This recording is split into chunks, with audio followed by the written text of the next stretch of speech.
আসসালামু আলাইকুম viewers, rainbow চ্যানেলে আপনাদের সবাইকে স্বাগতম। আজ আমরা শিখব বিভিন্ন প্রকার টেন্সের স্ট্রাকচার। আমাদের আগের টিউটোরিয়ালে আমরা টেন্সের বিভিন্ন প্রকারের ডেফিনিশন জেনেছি। আজ আমরা স্ট্রাকচারগুলো দেখব, কোন স্ট্রাকচার কেমন হয়। আমরা জেনেছি যে প্রেজেন্ট, পাস্ট এবং ফিউচার এই তিন প্রকার টেন্স আবার চার ভাগে বিভক্ত। সেটা হচ্ছে indefinite, continuous, perfect, perfect continuous. আচ্ছা, এরপর আমরা দেখি ইনডিফিনিট টেন্সগুলোর স্ট্রাকচার কেমন হয়। Present indefinite, past indefinite, future indefinite, এবং এই তিনটা টেন্সের ইনডিফিনিটের স্ট্রাকচারগুলোর মধ্যে কোথায় পার্থক্য রয়েছে। আচ্ছা, present indefinite tense. Present indefinite টেন্সে সাবজেক্ট প্লাস মূল ভার্বের present form plus extension. Subject হচ্ছে ব্যক্তি বা কর্তা প্লাস মূল ভার্বের present form plus extension. Example হিসেবে দেওয়া যায় আই গো টু স্কুল অথবা হি গোজ টু স্কুল। এখানে আই এবং হি এই দুটি হচ্ছে সাবজেক্ট, গো এবং গোজ এই দুটি হচ্ছে মূল ভার্ব, অর্থাৎ ভার্বের এখানে প্রেজেন্ট ফর্ম ব্যবহার করা হয়েছে। প্লাস টু স্কুল এটা হচ্ছে এক্সটেনশন, অর্থাৎ বাকি অংশ। এখানে গো আর এখানে গোজ কেন হয়েছে?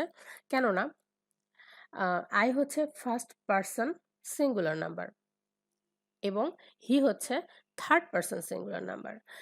ফার্স্ট পার্সন এবং ফার্স্ট পার্সন হলে ফার্স্ট পার্সন সিঙ্গুলার নাম্বার এবং first person third person plural number হলে ভার্বের প্রেজেন্ট ফর্মের সাথে কোনো কিছু যুক্ত হয় না, কিন্তু যদি থার্ড পার্সন সিঙ্গুলার নাম্বার হয় সেই ক্ষেত্রে ভার্বের সাথে এস বা ইয়েস যুক্ত হতে পারে, মানে যুক্ত হবে আর কি। আচ্ছা, তাহলে এবার দেখি পাস্ট ইনডিফিনিটের স্ট্রাকচার। পাস্ট ইনডিফিনিটের স্ট্রাকচার কেমন? সাবজেক্ট প্লাস মূল ভার্বের past form plus extension. Example, I went to school, আমি স্কুলে গিয়েছিলাম, অর্থাৎ কাজটি অতীতে হয়ে গিয়েছে। আমরা লক্ষ্য করলে দেখব প্রেজেন্ট ইনডিফিনিট এবং পাস্ট ইনডিফিনিটের মধ্যে অনেকটা মিল রয়েছে। তাদের মধ্যে শুধু পার্থক্য হচ্ছে মূল ভার্ব প্রেজেন্ট ইনডিফিনিটে হবে মূল ভার্বের প্রেজেন্ট ফর্ম আর পাস্ট ইনডিফিনিটে হবে মূল ভার্বের পাস্ট ফর্ম। আচ্ছা, future indefinite tense subject plus shall অথবা উইল প্লাস মূল ভার্বের present form plus extension. Example, I shall go to school. Subject বসবে, তার সাথে শ্যাল অথবা উইল বসবে, তারপরে বসবে মূল ভার্বের প্রেজেন্ট ফর্ম। এখানে আই হচ্ছে সাবজেক্ট, শ্যাল, গো হচ্ছে ভার্বের প্রেজেন্ট ফর্ম, টু স্কুল এটা হচ্ছে এক্সটেনশন, অর্থাৎ বাকি অংশ। এই ফিউচার ইনডিফিনিটেও প্রেজেন্ট ইনডিফিনিট এবং পাস্ট ইনডিফিনিটের সাথে একটি মিল রয়েছে। শুধুমাত্র পার্থক্য কোথায়? পার্থক্য হচ্ছে ফিউচারে শ্যাল অথবা উইল বসে, প্রেজেন্ট বা পাস্টে শ্যাল অথবা উইল হয় না। আর শ্যাল অথবা উইল বসলে তখন মূল ভার্বের প্রেজেন্ট ফর্ম বসাতে হয়। আচ্ছা, এরপর আমরা আসি কন্টিনিউয়াস টেন্সে। কন্টিনিউয়াস টেন্সের স্ট্রাকচারটা কেমন? প্রেজেন্ট কন্টিনিউয়াসেরটা প্রথমে আমরা দেখব। প্রেজেন্ট কন্টিনিউয়াসের স্ট্রাকচার হচ্ছে সাবজেক্ট প্লাস অ্যাম অথবা ইজ অথবা আর প্লাস মূল ভার্বের প্রেজেন্ট ফর্ম, মূল ভার্বের প্রেজেন্ট ফর্মের সাথে আইএনজি যুক্ত হবে প্লাস এক্সটেনশন, অর্থাৎ বাকি অংশ। এক্সাম্পল হিসেবে দেওয়া যায় I am going to school. I হচ্ছে সাবজেক্ট, স্ট্রাকচার অনুযায়ী অ্যাম অথবা ইজ অথবা আর হওয়ার কথা ছিল, এখানে অ্যাম, গোয়িং মূল ভার্বের প্রেজেন্ট ফর্মের সাথে আইএনজি, টু স্কুল এক্সটেনশন, এটা হচ্ছে বাকি অংশ। আরেকটা এক্সাম্পল কি দেওয়া যায়? He is going to school. He subject, am is are হওয়ার কথা ছিল, ইজ গোয়িং মূল ভার্বের প্রেজেন্ট ফর্মের সাথে আইএনজি, টু স্কুল এক্সটেনশন এটি। আচ্ছা, এখানে অ্যাম এখানে ইজ কেন হয়েছে? কেননা এটি হচ্ছে ফার্স্ট পার্সন সিঙ্গুলার নাম্বার, তাই আয়ের সাথে অ্যাম হয়েছে এবং আই ব্যতীত অন্য কোনো কিছুর সাথে অ্যাম হয় না, শুধুমাত্র আয়ের সাথে অ্যাম হয়। আর এটা থার্ড পার্সন সিঙ্গুলার নাম্বার হওয়ার কারণে ইজ হয়েছে, যদি প্লুরাল হতো তাহলে আর হতো। ওকে, আচ্ছা, এরপর দেখি past continuous tense. Subject plus was অথবা ওয়্যার প্লাস মূল ভার্বের প্রেজেন্ট ফর্মের সাথে আইএনজি প্লাস এক্সটেনশন অর্থাৎ বাকি অংশ। প্রেজেন্ট কন্টিনিউয়াস টেন্সের সাথে একটি মিল রয়েছে, সেটি হচ্ছে দুইটিতেই প্রথমে সাবজেক্ট প্লাস শুধুমাত্র এই জায়গাটুকুতেই এদের ডিফারেন্স রয়েছে। সেটি হচ্ছে প্রেজেন্টে বসবে হচ্ছে অ্যাম অথবা ইজ অথবা আর, কিন্তু পাস্টে এসে ওয়াজ অথবা ওয়্যার বসে, প্লাস মূল ভার্বের present form plus ING plus extension. শেষের অংশটুকু কিন্তু সেম। আচ্ছা, পাস্ট কন্টিনিউয়াস টেন্সের একটা example, I was going to school. Structure অনুযায়ী আই হলো সাবজেক্ট, এরপরে ওয়াজ অথবা ওয়্যার, এখানে ফার্স্ট পারসন সিঙ্গুলার নাম্বার হওয়ার কারণে ওয়াজ হয়েছে, বা থার্ড পারসন সিঙ্গুলার নাম্বার হলেও ওয়াজ হতো। যখন প্লুরাল হবে তখন ওয়্যার হবে, অথবা সেকেন্ড পারসন হলে ওয়্যার হতো। গোয়িং মূল ভার্বের প্রেজেন্ট ফর্মের সাথে আইএনজি, আর টু স্কুল এটি হচ্ছে এক্সটেনশন।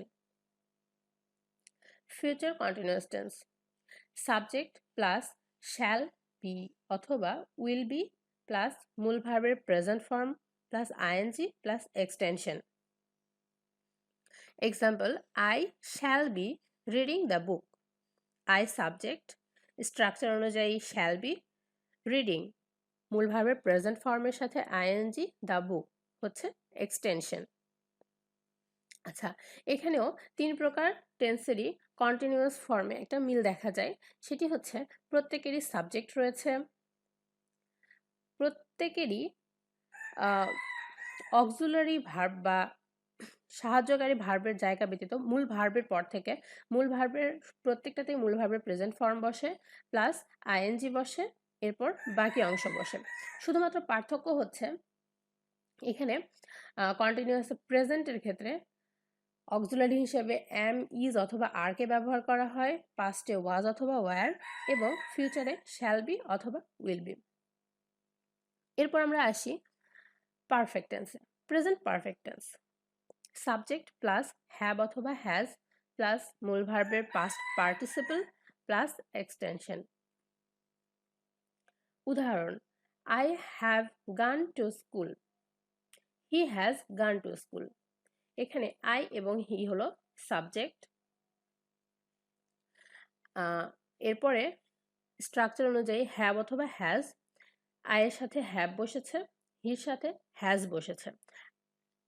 কারণ কেননা হচ্ছে আই হচ্ছে ফার্স্ট পারসন সিঙ্গুলার নাম্বার এবং হি হচ্ছে third person singular number. Third person singular number হলে সেখানে হ্যাজ বসবে, এবং ফার্স্ট পারসন সিঙ্গুলার নাম্বার অথবা প্লুরাল নাম্বার, অথবা যদি থার্ড পারসন প্লুরাল নাম্বারও হয় সেক্ষেত্রে হ্যাভ বসবে, কিন্তু থার্ড পারসন সিঙ্গুলার নাম্বার হলে হ্যাজ বসে। এরপর ভার্বের পাস্ট পার্টিসিপল, পাস্ট গন, গন হচ্ছে গো এর পাস্ট পার্টিসিপল, টু স্কুল এটি হচ্ছে এক্সটেনশন। এরপর পাস্ট পারফেক্ট, পাস্ট পারফেক্টে দেখি আমরা সাবজেক্ট প্লাস হ্যাড প্লাস মূল ভার্বের past participle plus extension. Example কি, I had gone to school. I subject, had, had হচ্ছে স্ট্রাকচার অনুযায়ী হ্যাড, গান মূল ভার্বের past participle plus to school এটি হচ্ছে এক্সটেনশন, বাকি অংশ। Future perfect tense subject plus shall have অথবা উইল হ্যাভ প্লাস মূল ভার্বের past participle plus extension. Example কি, I shall have eaten rice before he comes. I হচ্ছে সাবজেক্ট, স্ট্রাকচার অনুযায়ী শ্যাল হ্যাভ অথবা উইল হ্যাভ বসার কথা। সেখানে এখানে যখন ফার্স্ট পারসন সিঙ্গুলার নাম্বার হয়েছে তখন এখানে শ্যাল হ্যাভ বসেছে। যদি থার্ড পারসন সিঙ্গুলার নাম্বার হতো তাহলে এখানে উইল হ্যাভ হতো, বা যদি এখানে থার্ড পারসন প্লুরাল নাম্বার হতো বা ফার্স্ট পারসন প্লুরাল নাম্বার হতো তাহলেও কিন্তু এখানে শ্যাল হ্যাভ হতো। ইটেন, ইটের পাস্ট পার্টিসিপল। এরপর বাকি অংশ। এই ৩ প্রকার টেন্সেই পারফেক্ট ফর্মে দেখা যায় একটি মিল রয়েছে, সেটি হচ্ছে প্রত্যেকেরই সাবজেক্ট রয়েছে, প্রত্যেকের সাথেই হ্যাভ, হ্যাজ, হ্যাডের একটা কানেকশন রয়েছে। তবে প্রেজেন্ট ফর্মের ক্ষেত্রে দেখা যায় শুধুমাত্র হ্যাভ অথবা হ্যাজ বসে, পাস্টে হ্যাড বসে। হ্যাভ অথবা হ্যাজের পাস্ট ফর্ম হচ্ছে হ্যাড, যার কারণে এখানে শুধুমাত্র হ্যাড বসে। আর ফিউচারে এসে দেখা যায় যে শ্যাল হ্যাভ অথবা উইল হ্যাভ বসে, কারণ আমরা আগেই দেখেছি যে ফিউচার হলে সেখানে শ্যাল অথবা উইল থাকে। তাই এখানে শ্যাল হ্যাভ অথবা উইল হ্যাভ। এরপরে রয়েছে মূল ভার্বের পাস্ট পার্টিসিপল, ৩ প্রকার টেন্সেই সেম। এরপর এক্সটেনশন। এরপর আমরা দেখি পারফেক্ট কন্টিনিউয়াস। প্রেজেন্ট, পাস্ট এবং ফিউচার এই ৩ প্রকার টেন্সেরই পারফেক্ট কন্টিনিউয়াস ফর্মটা দেখব। Present perfect continuous, subject plus have been অথবা হ্যাজ বিন প্লাস মূল ভার্বের present form plus ING plus extension. Perfect continuous নামটা দেখে আমরা বুঝতে পারছি যে এটি হচ্ছে কন্টিনিউয়াস এবং পারফেক্ট এই দুইটা টেন্সের কম্বিনেশন। স্ট্রাকচারটাও একই রকম, দুইটার কম্বিনেশনে হয়েছে। সাবজেক্ট প্লাস হ্যাভ বিন অথবা হ্যাজ বিন। পারফেক্টে আমরা দেখতে পাচ্ছি হ্যাভ অথবা হ্যাজ থাকে, এখানে দেখছি কন্টিনিউয়াসে দেখছি অক্সিলারি ভার্ব থাকে। সে অক্সিলারি ভার্ব হিসেবে এই বিনটাকে ব্যবহার করা হয়। আর হ্যাভ অথবা হ্যাজ, অর্থাৎ এখানে হ্যাভ বিন অথবা হ্যাজ বিন প্লাস মূল ভার্বের প্রেজেন্ট ফর্মের সাথে ING plus extension. Example, I have been going to school. I হচ্ছে সাবজেক্ট, স্ট্রাকচার অনুযায়ী হ্যাভ বিন, গোয়িং মূল ভার্বের প্রেজেন্ট ফর্মের সাথে ING, to school extension. He has been going to school. He হচ্ছে সাবজেক্ট, হ্যাজ বিন স্ট্রাকচার অনুযায়ী going to school, going মূল ভার্বের প্রেজেন্ট ফর্মের সাথে আইএনজি, টু স্কুল হলো এক্সটেনশন। আচ্ছা, এখানে হ্যাভ বিন এবং এখানে হ্যাজ বিন হওয়ার কারণ, আই হচ্ছে ফার্স্ট পারসন সিঙ্গুলার নাম্বার, বা এখানে যদি সেকেন্ড পারসন যদি হতো বা ফার্স্ট পারসন এবং থার্ড পারসনের যদি প্লুরাল ফর্ম হতো তাহলেও কিন্তু হ্যাভ বিন বসতো। এখানে শুধুমাত্র থার্ড পারসন সিঙ্গুলার নাম্বার হওয়ার কারণে হি হ্যাজ বিন বসেছে। এরপর past perfect continuous. Past perfect কন্টিনিউয়াসের স্ট্রাকচারটা কেমন? Subject plus had been plus মূল ভার্বের present form plus ING plus extension. Subject plus had been. আচ্ছা, পারফেক্টে আমরা দেখেছিলাম যে হ্যাড বসে এবং কন্টিনিউয়াসে দেখেছিলাম ওয়াজ অথবা ওয়ার বসে অক্সিলারি হিসেবে, যার কারণে এখানে হ্যাড বিন প্লাস মূল ভার্বের প্রেজেন্ট ফর্মের সাথে ING plus extension. Example, I had been going to school. Same কারণে এখানে I had been going to school হয়েছে। আচ্ছা, এরপর দেখি future perfect continuous. Subject plus shall have been অথবা উইল হ্যাভ বিন প্লাস মূল ভার্বের present form plus ING plus extension. Future continuous আমরা দেখেছি শ্যাল বি অথবা উইল বি। এখানে শ্যাল আছে, বিন আছে, বি অর্থাৎ বি মানে হচ্ছে is, am, is, R, was, war এগুলো। তো এগুলোর পার্টিসিপল এটা হচ্ছে বিন। আর পারফেক্টে দেখেছি হ্যাভ থাকে, এখানেও আমরা একটা হ্যাভ পেয়েছি, যার কারণ এটা হচ্ছে পারফেক্ট এবং কন্টিনিউয়াস এই দুই প্রকার টেন্সের কম্বিনেশন। শ্যাল হ্যাভ বিন অথবা উইল হ্যাভ বিন বসে প্লাস মূল ভার্বের প্রেজেন্ট ফর্মের সাথে আইএনজি বসে plus extension. Example, I shall have been reading the book for 2 hours। Structure অনুযায়ী I shall have been plus মূল ভার্বের প্রেজেন্ট ফর্মের সাথে আইএনজি প্লাস এক্সটেনশন। এখানে যদি থার্ড পারসন সিঙ্গুলার নাম্বার হতো তাহলে কি হতো? হি উইল হ্যাভ বিন হতো। যখন বা ফার্স্ট পারসন বা থার্ড পারসন প্লুরাল নাম্বার হলেও কিন্তু শ্যাল হ্যাভ বিন হতো, শুধুমাত্র থার্ড পারসন সিঙ্গুলার নাম্বারের জন্য উইল হ্যাভ বিন হতো। এটুকুই হলো স্ট্রাকচার। আমরা যদি একটু ভালো করে মন দিয়ে শুনি কথাগুলো বা দেখে থাকি, তাহলে অবশ্যই মনে রাখতে পারবো।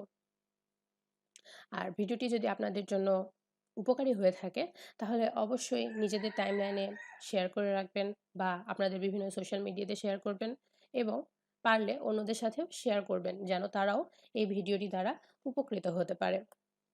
আপনাদের একটা শেয়ারের মাধ্যমে আপনার হয়তোবা উপকার নাও হতে পারে, অন্য কারোর এই ভিডিওটি দেখলে কোনো উপকার হতে পারে, সে হয়তোবা এভাবে বুঝতে পারে।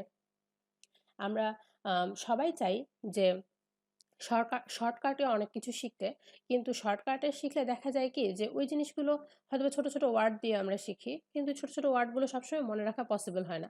যদি আমরা একটু বিস্তারিত করে দেখি বা বিস্তারিত করে কিন্তু একটু সাজিয়ে যদি দেখি, তাহলে হয়তো আমরা খুব সহজে জিনিসটা বুঝতে পারি বা মনে রাখতে পারি। যে জিনিসটা আমরা ভালো করে বুঝতে পারবো, বুঝতে পারলে জিনিসটি মনে রাখা আমাদের সবার জন্যই অনেক সহজ হয়। ধন্যবাদ।